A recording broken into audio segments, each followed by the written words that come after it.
Too often today, I hear so many people saying things that I only ever heard back when I was in middle school, where everyone around me was too young and naive to understand why what they were saying was ridiculous. I can actually give examples of rational things kids would say in middle school that adults say today.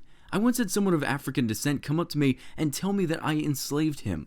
There were kids who would joke about the world being flat, or the idea that Nazis were the good guys. They made claims that global warming was a scam, but the one that got me the most was that I shouldn't be allowed to have an opinion on something that I've never experienced, and to a degree, I agree. But opinions shouldn't be looked over. Even if I disagree with someone, it's healthy to listen. Maybe you could change their mind and show them a different way of thinking.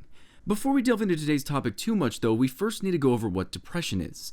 Depression is a common and serious medical illness that negatively affects how you feel, the way you think, and how you act. Depression causes feelings of sadness and or loss of interest in activities you once enjoyed. It can lead to a variety of emotional and physical problems that can decrease a person's ability to function at work and at home. See, I've always struggled with depression, and not in the way you're thinking. I'm not a heavily emotional guy, I think more analytically. When I have a problem, I tend to think about how I can resolve it instead of how much it sucks that I'm going through it. But because of this, I never really knew how to respond to people when they told me they were depressed, or have been depressed. I liken it to the idea of giving birth. I can try my best to understand, but all I could ever do is sympathize. As weird as this may sound though, I find depression interesting. How is it someone could go through their life with similar hardships as another, and one of them cripple from it while the other never has an issue? See, I've never been depressed, and I can honestly say that I could have been, justifiably. A few years ago, I came down with a disease that I thought was going to end my life. I was always in pain, I never left my couch, I couldn't eat. All I ever wanted to do was go outside and do things, but I couldn't, and as miserable as that was, I never look back on that and think about how depressed I was at the time. 'Cause I wasn't. But this video isn't of me talking about how much stronger I am than someone else. I actually don't think that's what happened at all. According to Harvard Health, depression doesn't spring from simply having too much or too little of certain brain chemicals. Rather, there are many possible causes of depression, including faulty mood regulation by the brain, genetic vulnerability, stressful life events, medications, and medical problems. These all make sense as a lifetime of any of these can weigh on you. I remember talking to this girl back in high school. Her mother suffered from schizophrenia, and because of this, every day there was a life-threatening issue. This girl made every minuscule problem into a large-scale catastrophe because that was her normal. Now, I do want to equate this to my life when I was going through the H. pylori, which was the disease that I had that was eating away at me. I was going through a lot of stress. I too was on medication, and the entire ordeal was the result of a medical problem. But again, I don't think myself a better or stronger person, I just think differently. I simply saw the event as my reaching my fullest potential, which sucked that I couldn't have done more, but also made me happy to think about what I did do in the short life I lived. And I know how lighthearted that makes such a dark event seem, but that's just how I think. And this is the part where I feel too many people take that middle school mentality with them into their adult life. When I was working at Walmart, there was an extremely large amount of people who claimed depression, which I can easily believe. Walmart's a hellhole. I would engage in conversation with someone about their issues and they would talk about how crappy their life was, but the second they left, anyone around me would roll their eyes and say something like, "They don't know what depression is. My life is even harder than theirs and I'm perfectly fine."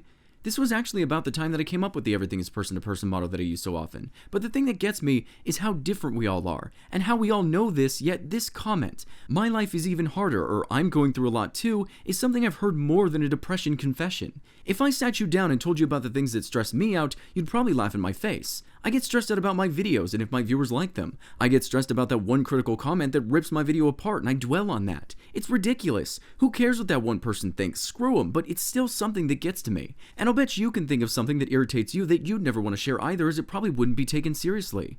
See, the thing I've realized is, saying these things out loud, talking about these things that stress you out actually helps a lot. I always think back to those movies where the main character develops a split personality or falls into a pit of sadness because they bottled everything up. It's cliche, but it's real, which is why having friends whom you can talk to about this is an awesome thing. I used to go to this website where I could vent to strangers. That always helped me more than talking to my friends sometimes, as friends care too much. They may end up dwelling too hard on your crap, but a stranger doesn't care about you. They'll tell you the truth no matter how much it hurts, and that honesty was always so necessary.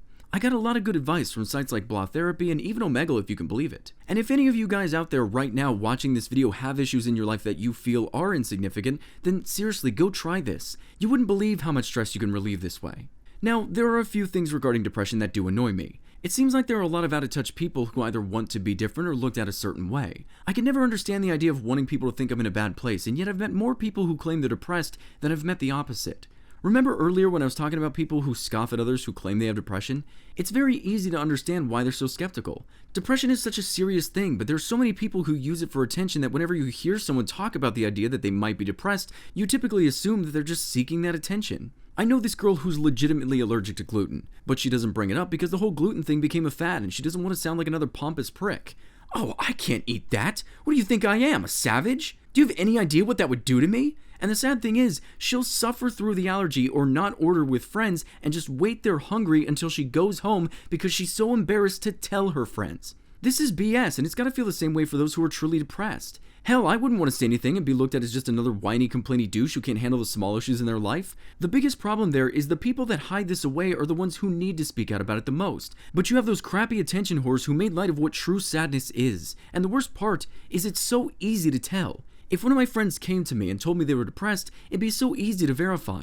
It'd be like someone walking up to me telling me they were paraplegic or claiming they were in the military but conveniently don't have any of their papers. You can tell. And it only makes you think down on the people who do things like this. So if you want to be noticed, then maybe work for that.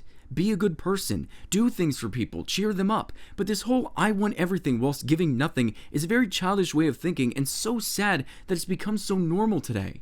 More and more these days, people remind me of my peers back in middle school. I thought we were getting smarter for a time, but leave it to those around us to prove me wrong. My friend told me about this one time where he opened the door for someone behind him. She stopped and said, "I don't need your oppression," and walked around to the other side of the building. These are the kinds of things that can make us lose faith in the human race as a whole, and I've felt that same way about certain things as well. When it comes down to it though, I always remind myself that this one irrational or ignorant person doesn't make up the majority, and it's just one person I never want to be around. The important thing about this subject is don't be afraid to bring things up. I know there are people out there who claim to be in your shoes, and bringing attention to this has to be difficult. But in the end, it can change the route you take in life. Who knows what you can achieve, and the friendships you'll gain afterward is worth it, even if it's just some stranger online. Just remember that not everyone is an attention whore. Not everyone is lying about this. Actions speak louder than words here, and if you ever have a friend who's going through some crap, playing games with them at their house, getting them outside more, and showing them that they're important to you can do more than you might think. Depression sucks. It may sometimes feel like everyone's against you, but please, above everything else, never forget that everything is person to person.